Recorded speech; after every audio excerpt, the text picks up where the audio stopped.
Okay, and once again, welcome to the Hospitality and Tourism Council of Deans, CHED NCR Session 2, all about OJT. I'm very excited for today's session. We have a very different setup for today. So without any further ado, once again, I am your Master of Ceremony, Julius Mesina from Perpetual Health College of Manila. So let's proceed with the invocation to be followed by the Philippine National Anthem. Let us put ourselves to the holy presence of our Lord.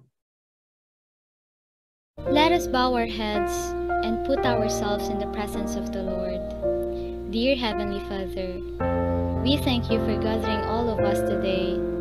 May you bestow your guidance and blessings that we can enjoy and appreciate its significance in our lives.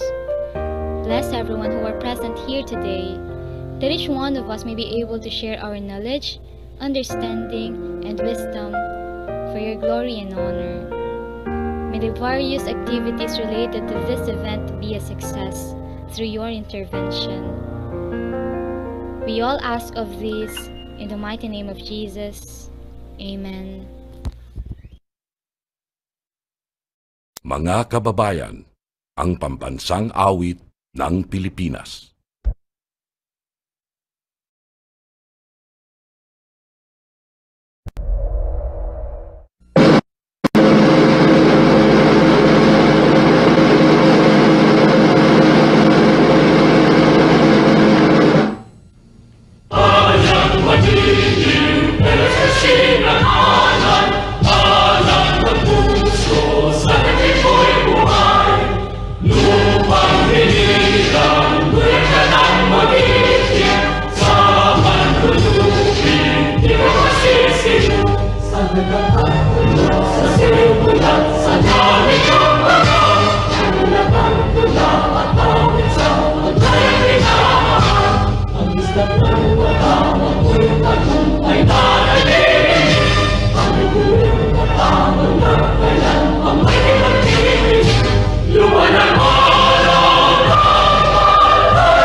Thank you for that. And now, once again, a pleasant afternoon to all. And may I mention the presence of our past immediate president, Professor Vicky Naniagas, and of course, our host code president, Dr. Ferdinand Trinidad III, and to our participants, a pleasant afternoon to everyone and all. And to give us our welcome message for today, may I call on one of our board of directors in host code, Professor Nandy M. Gaya, Dean Colegio de Santa Teresita de Avila. Let's give him a round of applause, please. A virtual applause.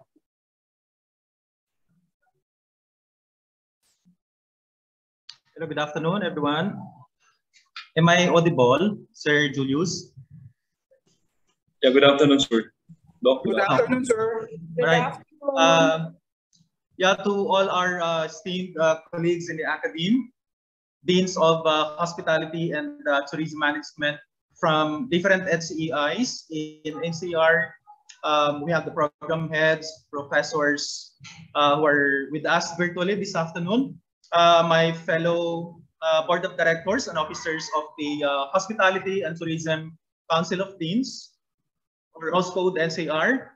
Most especially, of course, to our founding president, Dr. Vicky Naniagas, and to our very active and very humble current president, Dean Dr. Ferdinand Pong Trinidad, respected online guests from Commission on Higher Education NCR. A pleasant afternoon to all of us. I feel honored and humbled to be given the task to deliver the opening remarks today. I thank Dr. Dean Pong Trinidad for the trust. Today's session, the second session of the roundtable discussion, is all about OJT, or on-the-job training, also known as practicum. Okay, as we all know the importance, we all know the importance of on-the-job training. We know its benefits to our students, especially in gaining real industry experience that provides high quality training to our students. OJT equip them with the right skills and competence needed when they embark in the respective hospitality and tourism workplaces in the future or after they graduate. On-the-job training as well also provides opportunity for the students to have linkages to the industry, which will serve as their future career venues. Okay, as we all aware that in the past 2 years, or shall we say almost 3 years now, our students, particularly now the interns, were left no choice but to engage in different virtual trainings and other alternative trainings in different different training modalities, just to be credited as their on-the-job training hours. We did this for our students, as almost all of our industry partners then have not allowed the HCIs or the colleges and universities to send their students on on-site trainings, to their hotels and other training venues due to, because of the pandemic. But as saying goes, after the rain, the sun will reappear. So yes, the sun is now shining as most of our industry partners have now returned to their 100% operations. So the tourism industry is now back and hospitality is very much alive. In fact, during the first quarter of the 2022, we all probably heard that some of our friend HEIs have already started the deployment of their students for face-to-face local on-the-job trainings.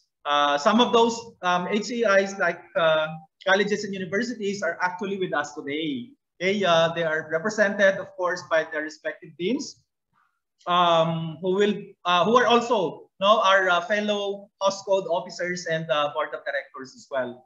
Okay, such as, of course, we have Dean Kathleen Apilado of Rizal University and Dean Medelene Forbes of the National University, who will serve as our resource speakers for the for today's roundtable discussion.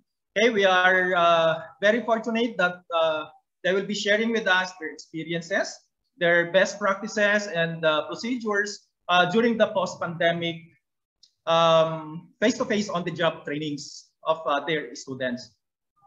With our esteemed resource speakers, we know that we will have a fruitful knowledge from them. Okay, so dear academic friends, ladies and gentlemen, please join us for a couple of hours discussion today. And once again, welcome to Host Code's Roundtable Discussion, Session 2. Mabuhay po tayong lahat and have a nice afternoon. Thank you so much for that wonderful welcome message, Sir Nandy. And I like what you've said. After the rain, there will be sunshine. And now it is my honor and a privilege once again to introduce our resource speaker, our guest speakers for today. And they are both ladies. Our first guest speaker, who graduated from Lyceum of the Philippines University, having a degree of Hotel and Restaurant Management, and she took up her master's degree also in University of Perpetual Health System Laguna Piñan, none other than Professor Kathleen Apilado. A round of applause, please. Good afternoon, everyone. And the second guest speaker for today, she is also a graduate of Hotel and Restaurant Management, her undergraduate from Philippine Women's University, my schoolmate. And she took up her master's degree also in University of Perpetual Health System, Laguna, Binyan. And the current Dean of the National University, Manila, Professor Medelene L. Forbes. Hi, magandang hapon po sa lahat. Mabuhay Philippines. Okay, so to proceed with the ses of our this afternoon session, may we have the opening statements of our guest speakers for today. May we have Professor Kathleen to do her opening remarks, not other opening statements. Yes, thank you, Dean Julius. Again, good afternoon, everyone. We would like to thank also National University for gracing this different approach or different setup for the webinar today. So as you can see, naka-high flex setup kami and very relaxed ang approach natin. Yes. So coffee table, no, talk show type discussion. So again, good afternoon, everyone. Yes. Thank you, Ma'am Kathleen and Professor Medelene. You're most welcome po. I hope you're enjoying actually. Very this is much. the first time. Yes. This is the first time to have this kind of session, and I know everybody is excited about listening or going to what we are going to present to you or share with you today. So I am excited. So I guess it's very timely. Yes, Very timely. Very timely because number one, we have the CMO. Yeah, 16, no? recently, Yeah, yes, we have a 16. very new CMO with regards to The practice. OJT. Yes, and I think it's very Kaya relax lang yung Relax. discussion natin. Hopefully. Relax, And of yeah. course, this will be a very productive afternoon to our participants, being able to gain insights about the practices of the different Yes. institutions that our guest speakers represent. No? Okay, so let's start the ball rolling right now. So I guess it would be better for us to have a review of the CMO 18, which was issued in 2021, for us to give a refresher, somehow a refresher with regards to the conduct of OJT or in practicum during these very challenging times of the pandemic. May I call on Dean Kat once again to give us a review of the CMO 18 2021. All right, so we have here presented the CMO number 18 series of 2021 on the guidelines and the conduct of practicum activities for BSTM and BSHM programs. So for this webinar, we're going to cover four. We have four highlights. We're going to highlight four modalities that, of course, HEI practice. So these are the following. Of course, first we have the academic endeavors and industry capstone program, and we also implemented a research output. Yes. Meron din tayo. We have the work from home arrangement or remote practicum and home-based entrepreneurial or business activities.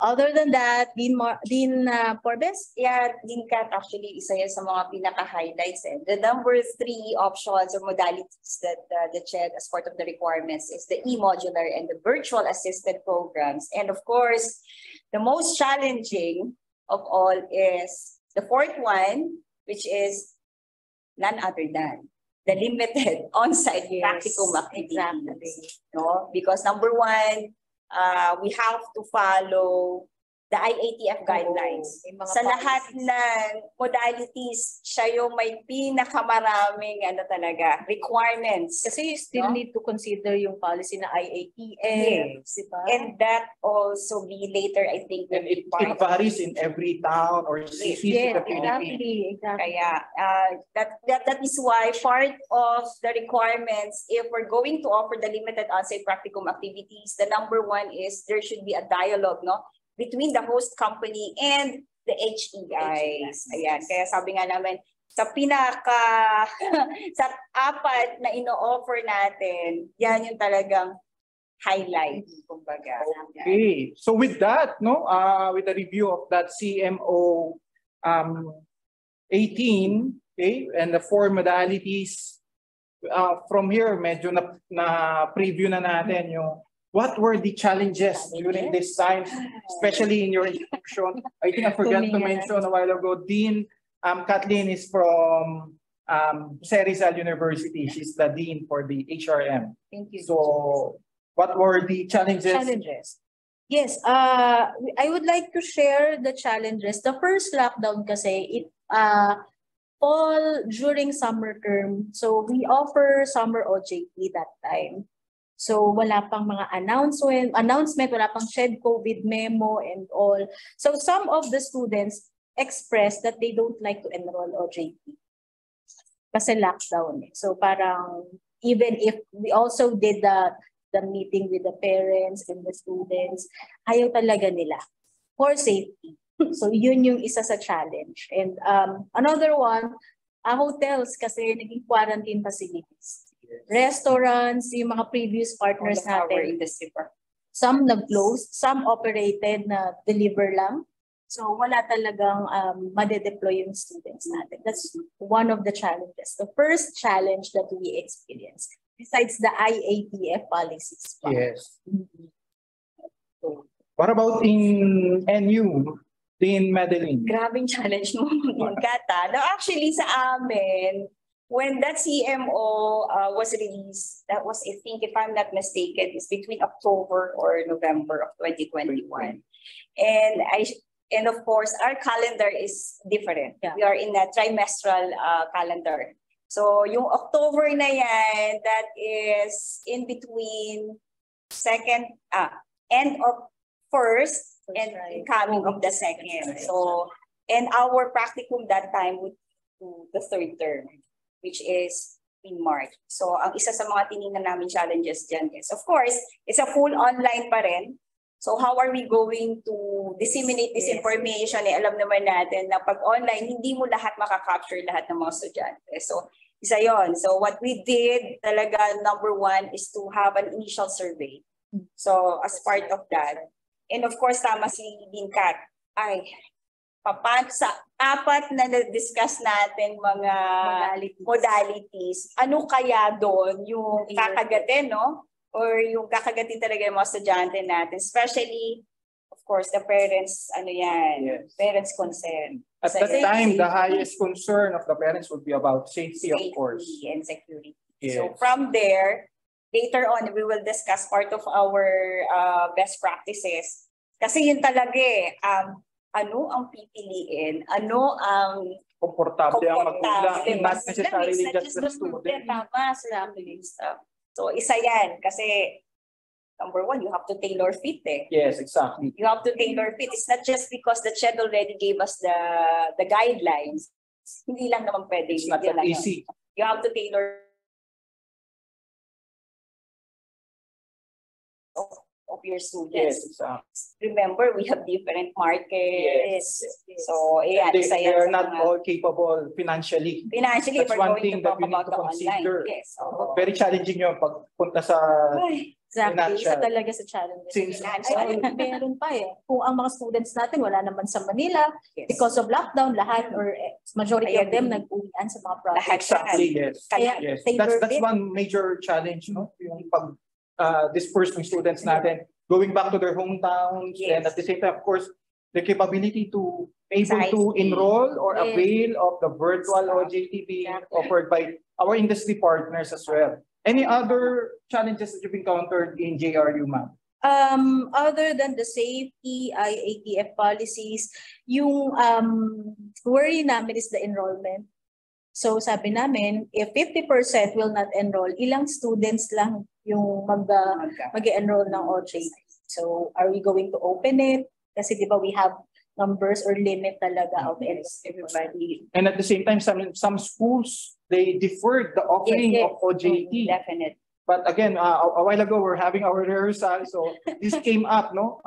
What about the time frame for these students to graduate on time? Of course, they have the time frame that after 4 years, they'll be graduating already. But since the pandemic hit, that would be another big challenge for those schools who have Precisely. deferred Yes. the offering of OJT. Precisely. Pero di na-practice nyo ba yun? Yung meron tayong LOA? Parang merong sinusulat Yes. yung mga students. Actually, we can offer the Yeah, LOA. oo, But luckily nga, as part of the challenges talaga, na gano'n na kami.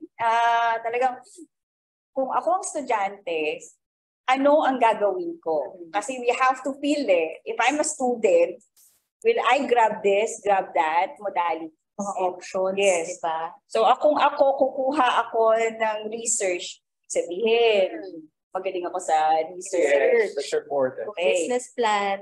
May gastos ba? Of course, meron. Kasi kukuha ka rin ng statistician, yung Yeah. gather data. I think isa yun sa mga inquiry talaga nila after ng Precisely. meeting, no? Oo. So, pagdating naman sa entrepreneurship, gagastos ka Gagastos din. Kasi ulit. part Yes. of the requirements or the guidelines of the entrepreneurship you're going to offer it, of course, you have to shell out. Yes. Diba? You have to shell out. Third, online. Definitely, wala namang ganon pang nag-o-offer ng free na online services for coming from our industry partners.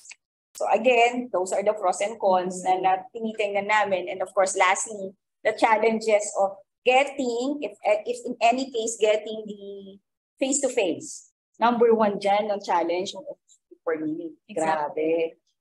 Sobrang ano.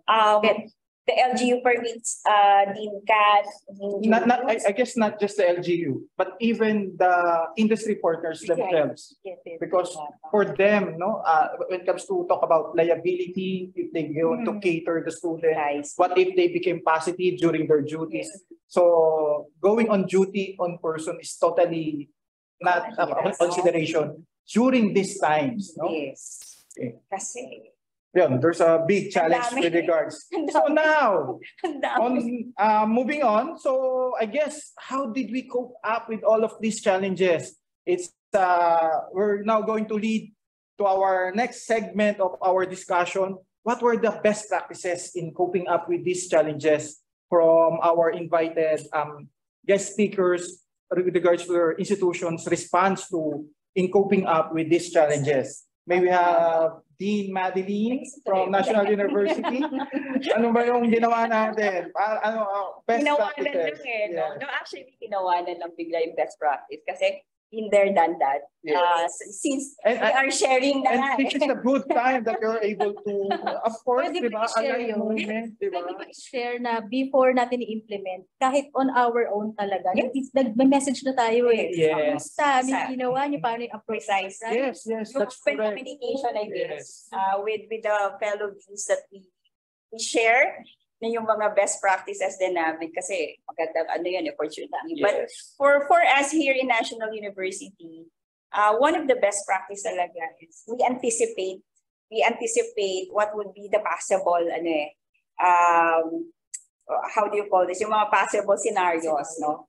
So when we had this, as I have mentioned a while ago, we had an initial survey without telling them the pros and cons. So that's the time when we noticed during the first survey na 50% online, 50% hati si face-to-face, and then si research, si entrepreneurship, sabi namin, okay, this is the best time to tailor fit. So we have to make sure, let's give them the option. We gave all the options, which we include, of course, yung crediting of those who are working students. Okay. That's one of the best practices that we have because most of our students are already working during the span of 2 years. So, of course, there is a limitation on that. And not all are working at the same time. Yes. So, one of the restriction or guidance that we have for that is naka-align siya sa food industries. And of course, sa tourism, nasa tourism industry yung pinapasukan nila. So, that's the first thing. But going back to the survey, so when we had the survey, we had the town hall meeting. As early as, like, if I'm not mistaken, bago pumasok ang second term, between November, December. So we had our town hall meeting. That is the second pa na town hall meeting. Pero we had an initial. So eto na yung internship town hall meeting namin, given them the choices, the pros and cons. Doon namin na-realize, biglang nahati yung 50%.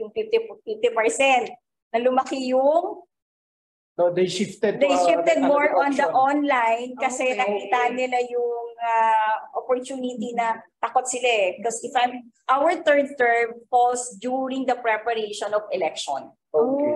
So, and if everyone National election. yes, Okay. if still remember there was a chismis na baka magkaroon na naman ng lockdown. Yeah. So again, another apprehension. Isa pa rin sa challenge. Another challenge that came. So sabi namin, we really have to look for our industry partners.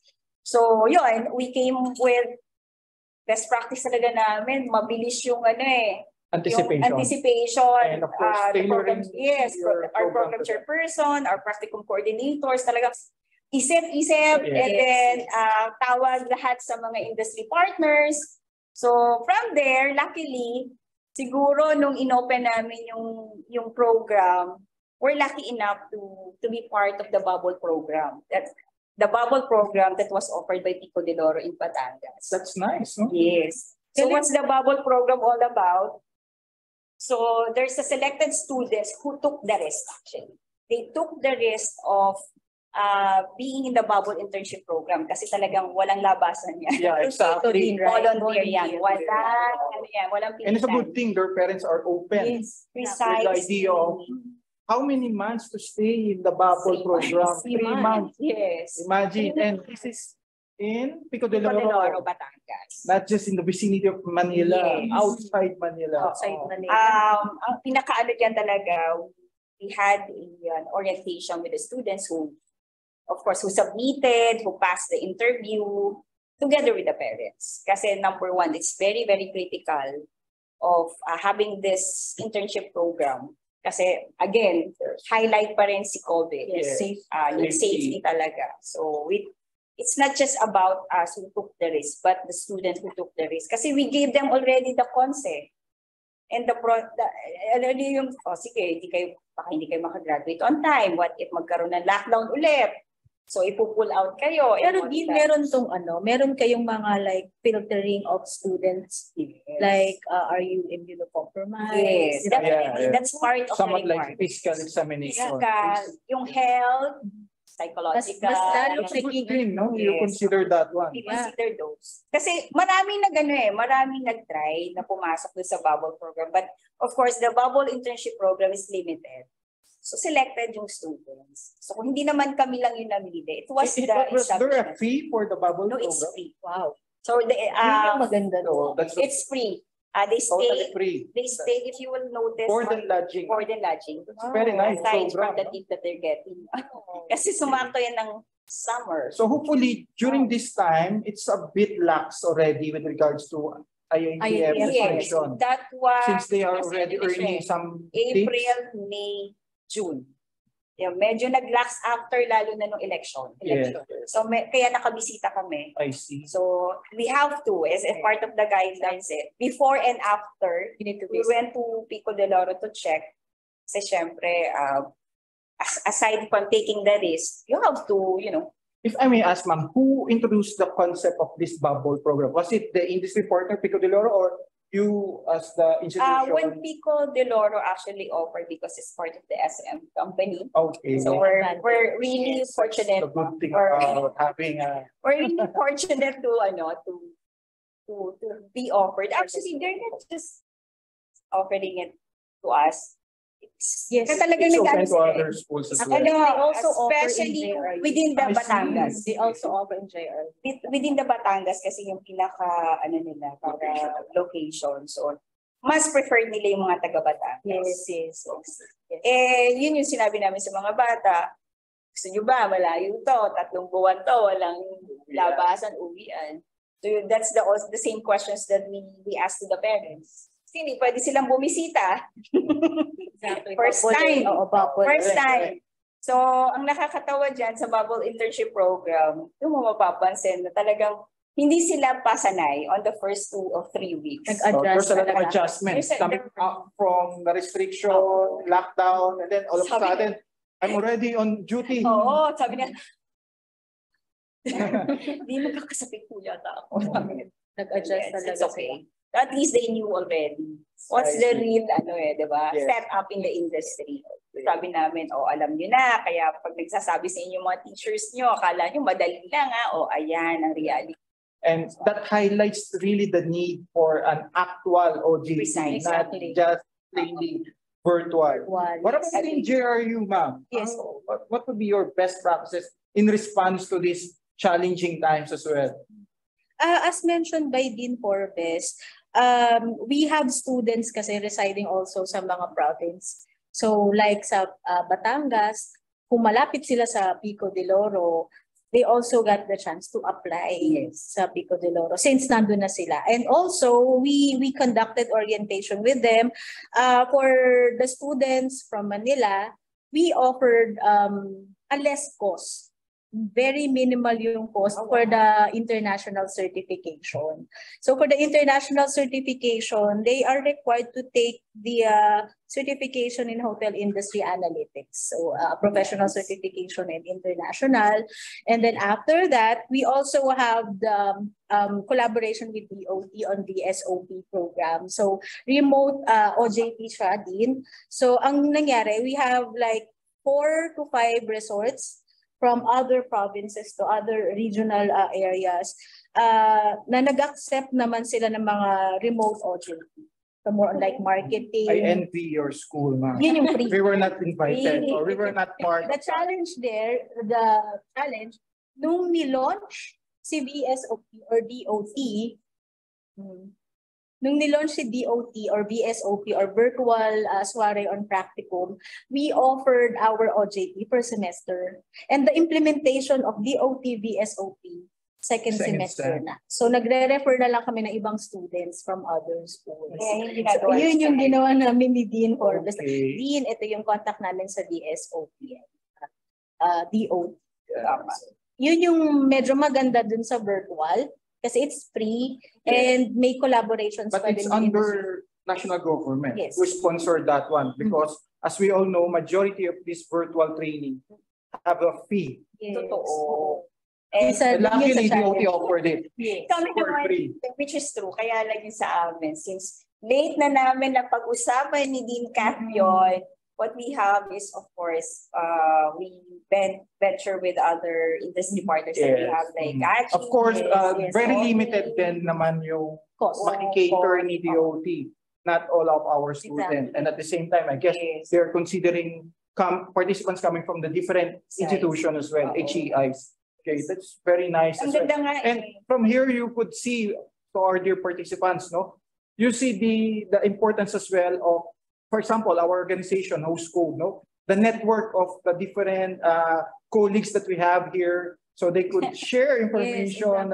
I cannot give participants right now. Maybe your school could be the one to send participants, which is very nice. No? That's the important thing about, hopefully, our Host Code family will be able to share with you as well. Okay, so moving on. With all these challenges and our response to these challenges, highlighting the different best practices, if anything you may want to add I would just with regards to your best practices? Kasi the DOT is very supportive. We also have one modality, which is the research, and we're happy that we were obliged by the DOT Legal 3. Galing nila. One of the one tourism student that we had under the tourism management program, siya na yung humawak ng research. And then ongoing the practical. Ang supportive din talaga. Sobrang supportive. That's very important. They're very, very open. Yes. But at the same time, again, no, that's a very proactive activity or program for the. Of course, if we're going to think about it, at the end, they will be the one to be helpers of nation building, no? Once they graduate and be a productive citizen as well of our country. And most especially right now, no, the focus of the government is tourism as well. So hindi mo na kailangan ng infrastructure, nandiyan na, no? As a pandemic response or recovery. Kaya talagang they gave importance to tourism and our academic community is very benefiting from these programs as well. Okay, so from that point, no, best practices from Rizal University, National University. Maybe we'll be on the last segment of our discussion. What's next? How do we move forward now, no? With all these things, especially at the start of the program, we've mentioned the very recently issued CMO 16, Yes. no? And partly of that CMO 16 is our topic for today, OJT. Maybe what do you look forward to now in moving Excited. forward with regards Excited ba to lahat? excited ba? Kaya ganito yung setup, para relax tayo. Yesterday while we're having our discussion, yun, na-highlight ko nga yung on our school, no? There's a high demand for OJT that translates as well to high demand for employment of our graduates in this program, hospitality and tourism Buhay na program, naman tayo. di ba? Parang ako, I was really thankful enough that last week ko, yung 8 na pinadala ko for one industry partners, they were all accepted and hopefully by January they'll be starting already. Wow. And Same. of course, we would see this in the national government that Thailand is asking for manpower incoming, Sana nga. di ba, ng industry natin, tourism, Maganda for their industry as well. Pero sana dito muna sa Philippines para wala tayong brain drain kumbaga na tinatawag. Adjustment period. Dito muna tayo, nation building muna sa Philippines. So ma'am, moving forward, how do you look at the upcoming semesters? Moving forward. Yes, moving forward, plan siguro implementation of the CMO 16, also collaborations with our previous partners since lahat naman na nag-open. And I know we also experienced din Julius, yung aming mga previous partners. Sila na ngayon yung tumatawag. Yes. No, kasi nga, Yes. first semester yung aming OJT. So ngayon pa lang, pinipilit na nila kaming, we have like 20 slots for JRU. That's true. That's true. But the challenge there, sir, lahat ng nag-OJT ngayon, they need to have retraining. Kasi nga, medyo na-stuck sila online. That's the good thing you mentioned that one. As you all know, there's a concern with the quality, Exactly. the training, how do you call that Yung one? requirements Yung capacity ng industry. building of our students since they are for the past 2 years virtual learning. No? Parang maninibago lahat. Yes. Especially dispatch. Exactly. Kasi sila talaga yung... I think we really need to meet the gap Yes. from the requirements of the industry. So how on your part, ma'am, from the both of you, how do you see how do we cope up with that gap already? Ang kagandahan lang sa ngayon in preparation of this incoming practicumers, kami kasi third, nakapasok sila ngayon sa school. We are offering actually already the high blend modality. So medyo yung culture shock, na ilabas na nila ngayong first term. So ngayong second term, definitely adjusted. Hopefully, adjusted na ng konti. So tama ka, din Julius, no? Yung sinatawag nating retooling, upskilling, lahat ipasok. I think we also need to add, we need to assist our OJT coordinators. Yes. Sobrang dami ng mga OJT and yung mga cases na pwede nilang expect na, like the communications, how the student really works with them given that they are stuck for how many semesters, diba? So I think we need to guide also our OJT coordinators to mentor talaga the students before deployment. Yes. So medyo mas may effort ang practical coordinator, not just the typical setup of prepare your resume, will do mock-up interview. Medyo may activities as well. And natin, hindi lang student yung aalagaan natin. Kasi OJT coordinator needs to have a lot of patience dealing with the partners, calling them. It's a balancing act of talking to the industry partners, of course catering to your students, and properly deploying them to the proper industry partners. Speaking of moving forward, isa yan sa mga, the same recipe naman, just like what we did during the third term. So of course, we're still going to adapt, no? The 4 modalities we're still going to offer, but then again, as mentioned, full na kasi. Yes, yes. I would Full like to na mention kasi. that one, no, with regards to the CMO 16. Oo. Kaya, kumbaga, ang tema na usapan namin dito is full face-to-face duty na talaga, OJT. Hopefully, that's the main essence of the moving forward part of this discussion. We're looking forward to that. Looking forward in a sense that what we have learned during when we initiated, not really initiated, but when we were included in the face-to-face modality, any opportunities that we have seen there, definitely may improve na siya ngayon. And that's why as early as now, we're already doing the orientation.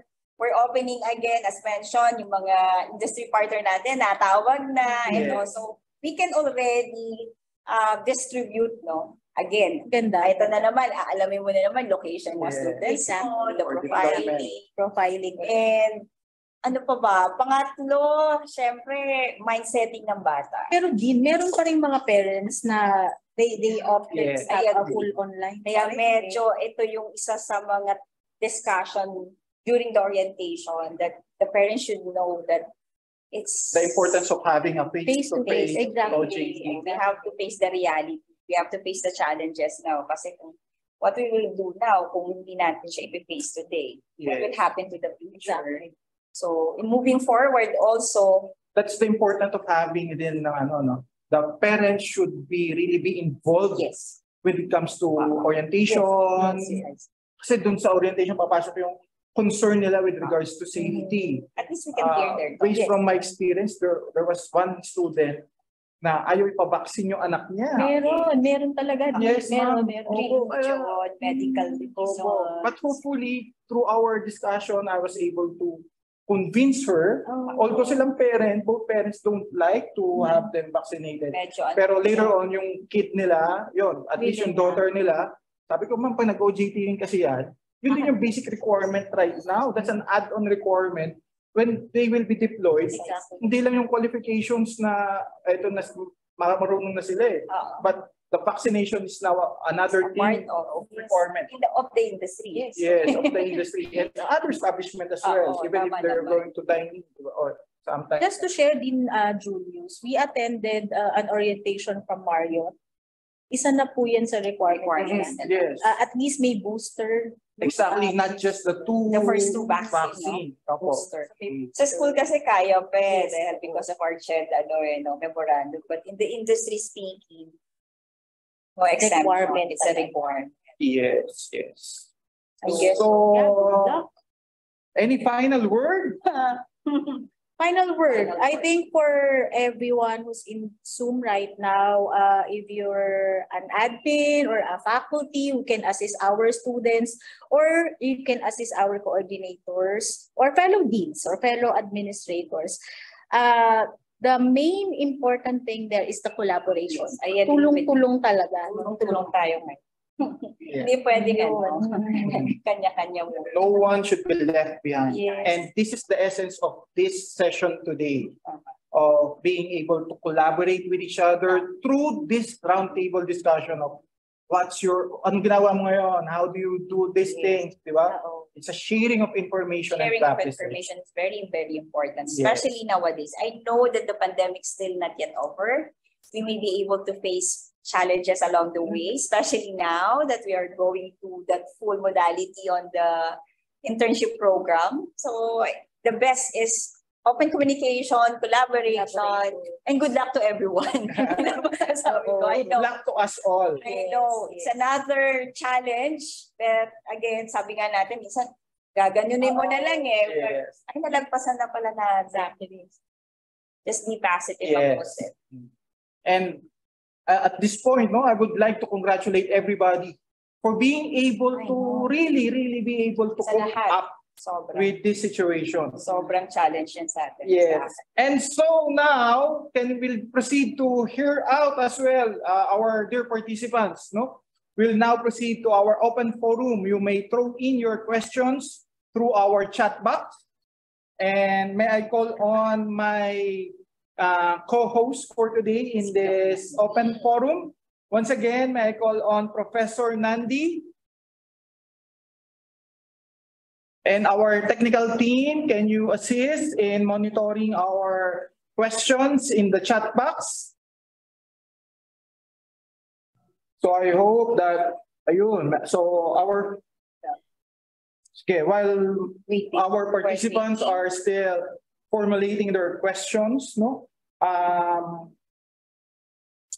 Ako, syempre habang nagkantay tayo. For me, I guess, yun nga, I like that term, no? Talagang we really need to be yung mga millennials ngayon, collab.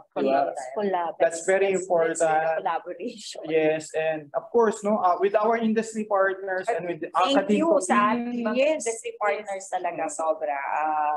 I know na hindi natin sila masisisi na nag-stop sila on the internship program kasi we all know that they need to protect also the visitors and all. A lot of things that they need to consider. But still, no, nung medyo nag-lighten, nag-open up ng industry talagang sila naman din. Looking forward tayo dun. Yes. So very thankful tayo sa ating mga industry partners. Yes. Of course, no, hindi lang tayo yung Manila. nag-adapt. Hindi lang tayo nag-adapt. Of course, our industry partners as well. And though the sad part about it, they introduce fees for them to be able to deliver. But again, that's one way for them to cope up.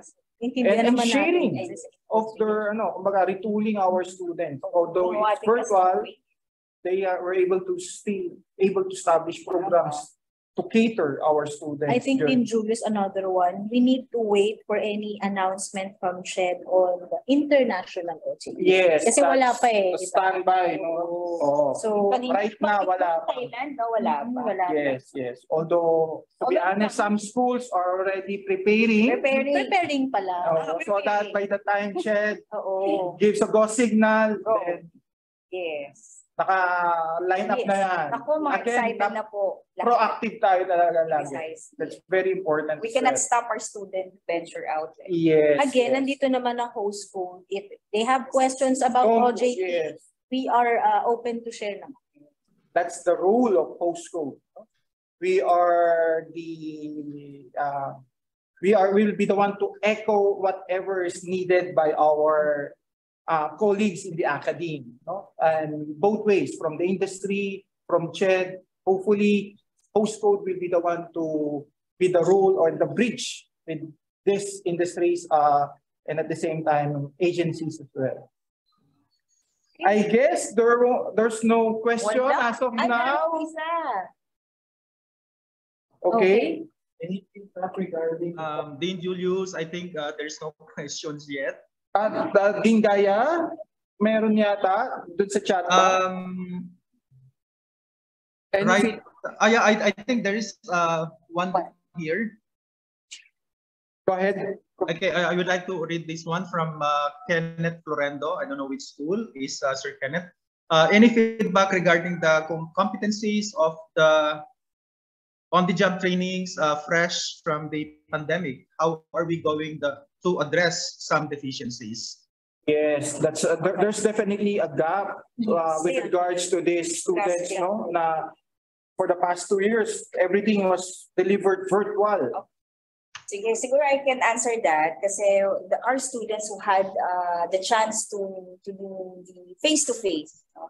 What good about our industry partner in Pico de Loro? We have one also in Movenpick, Holiday Inn, I forget the other hotel, no?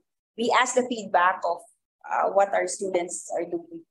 So they are very open that there will be a glitches on the first 3 weeks. But what good about is when they had after let's say 3 or 4 weeks of the exposure, talagang nandun yung industry partner of reskilling, willing talaga sila to so they are open and they are quite aware of this. They are aware. They already expected talaga nila. Yes. So that's a good thing. Yung kanilang assistance and patience of training our students, talaga namang sobra. And from there, nakita nila, practice lang yung nakita nila. Kasi syempre, our students were not able to. The hands-on. Oo. But because of the adjustment that we made in the school also, even if it is online, talagang pagdating doon sa hands-on, parang, ma'am, Ganito pala yun. Ito na pala yun. With the equipment, totally different when it comes to the industry already. Kasi what good about this, yung mga una namin lumabas, talaga nakita nila yung facilities ng school. Kaya talagang medyo... These are the batches na umabot pa sa may F to F bago mag-pandemic. So at least somehow, they are able to be familiarized with the facilities. So yung sinasabing competencies of bridging that gap, Na-meet naman. Kaya nung makuha din namin yung feedback coming from the industry, okay, talagang kailangan lang ng constant reminder. Or reinforcement, review, refreshment, refresher. Mga estudyante. Kasi papakwento kami, anong experience. Siyempre sa HRM, yung skills Yes. Very important kasi ang bigat pala din. Pero nila pa paano, mabigat nga po pala talaga. So mga ganun. Pero so na-experience talaga nila. The experience talaga, very big factor talaga is the experiential learning hands-on. Yes. I think on our end, kailangan talaga natin din i-orient si coordinator to really work talaga well with the industry, like inform them if you can at least allot a day or two for retraining of our students or any students na ina-accommodate. Kasi sila because of the online, full online sila.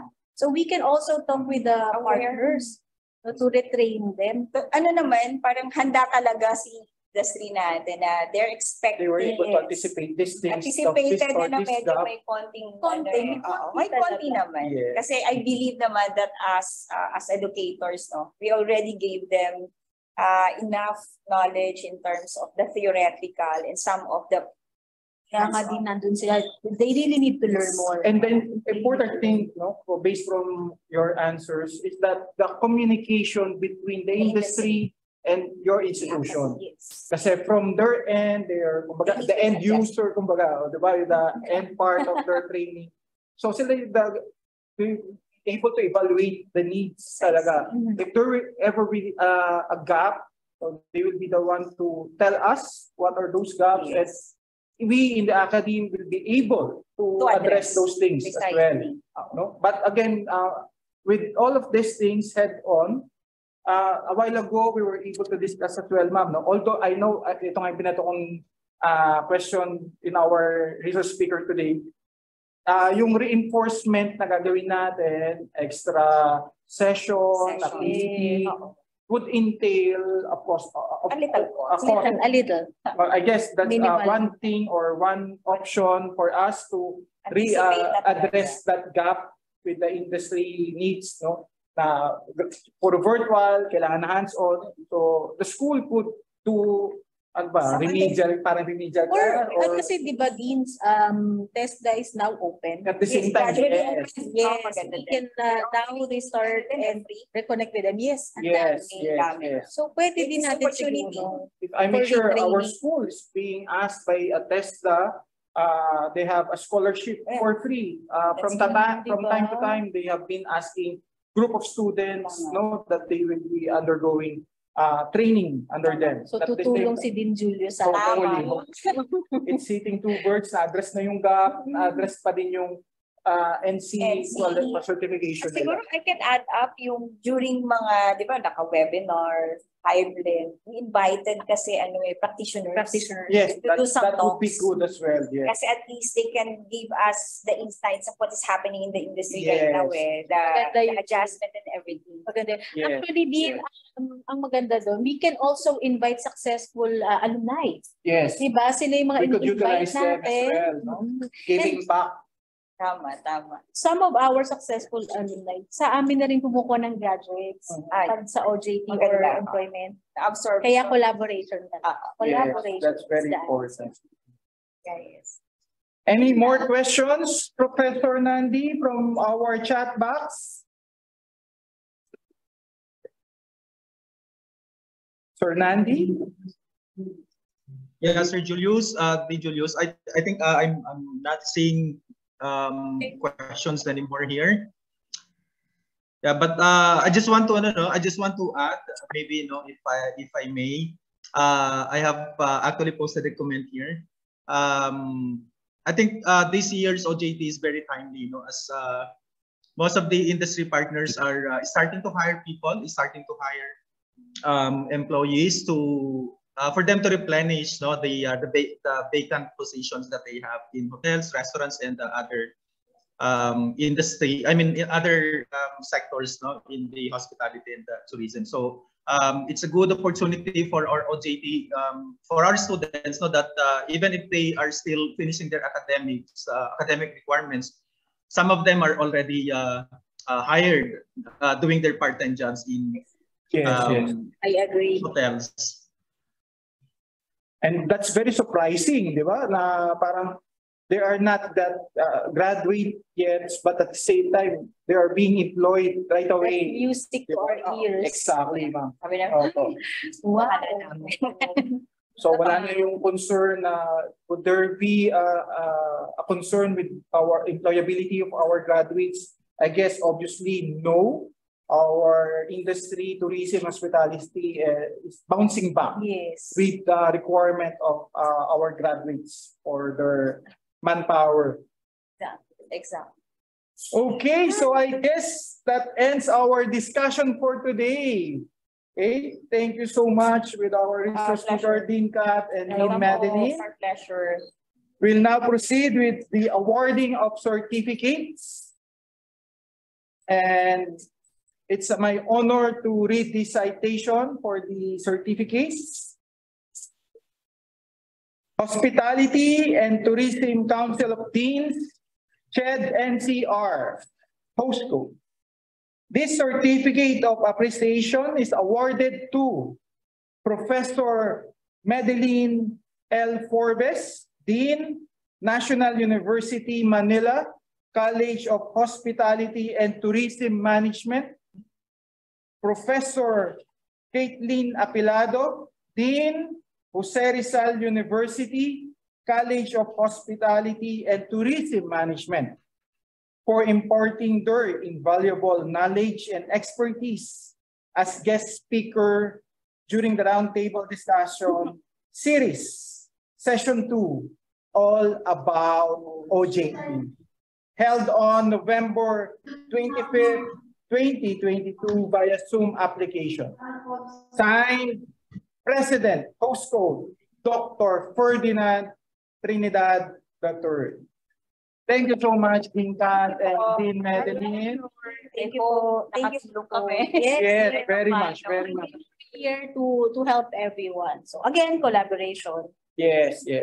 Just contact Ma'am Medelene and Dean Kat or any from the host code officer. Isang tip na lang. As early as now, please prepare your LGU permits and letters. Yeah, hinahanap eh.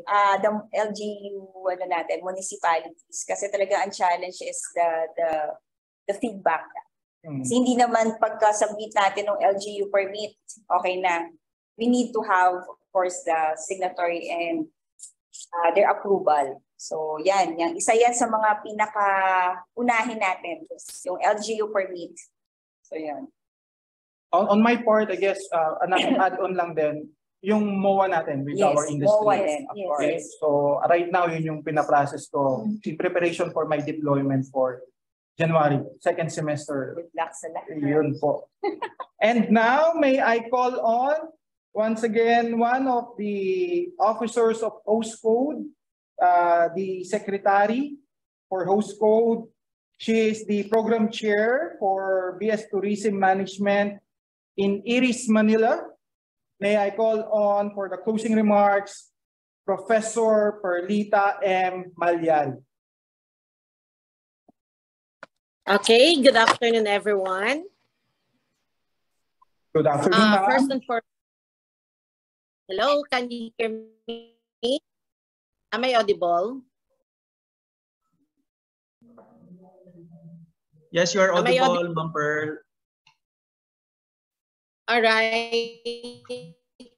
So, good afternoon, everyone. First and foremost, teachers, Professor Medelene Forbes from National University, Manila, and Professor Kathleen Apilado from Rizal to the second session of our Roundtable Conference series. The discussions and sharing were indeed very insightful and can be used as benchmark in planning and laying out, of course, our plans and activities for on-the-job training to be offered in our respective schools. Our deepest gratitude also goes to Trinity University of Asia and National University Manila for hosting this laudable event, and all or to those who helped to make this event a success. We would also like to convey our special thanks to all our participants who have been extremely cooperative in staying until the end of the session. Finally, our deepest thanks are of course preserved for CHED NCR for their priceless support to the undertakings of Host Code. Again, thank you so much everyone and good afternoon.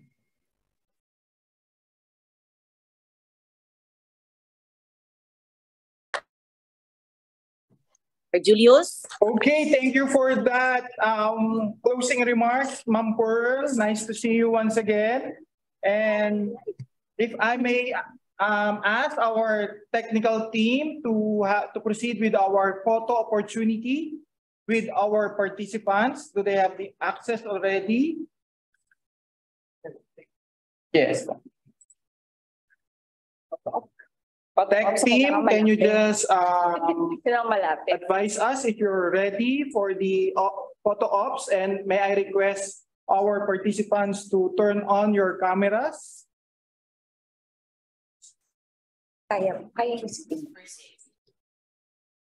Tech team, do we have the access with the camera for the participants? Yes, sir. Thank you so much. All right, there's one screen lang po. Just give us the cue. Thank you. 3, 2, 1. Another one po. 3, 2, 1. All right, okay na po. Thank you so much. Thank you. And once again, don't forget to fill out our evaluation. Is it posted in our screen already? So there's a QR code. Just have it scanned for the evaluation, and right away after filling up our evaluation, you would receive your e-certificates. And once again, thank you so much, Dean Kat and Dean Medelene.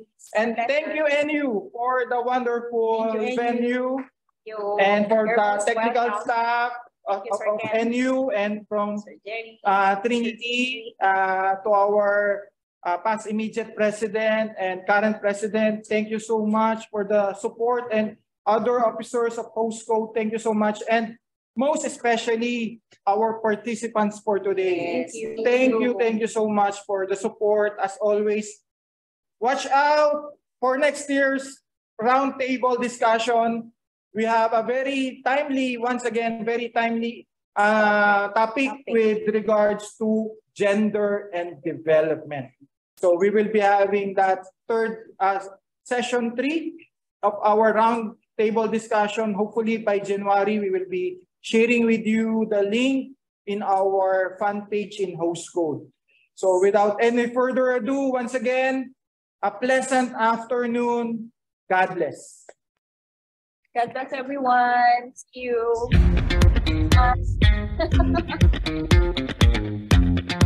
Ang galing-galing naman.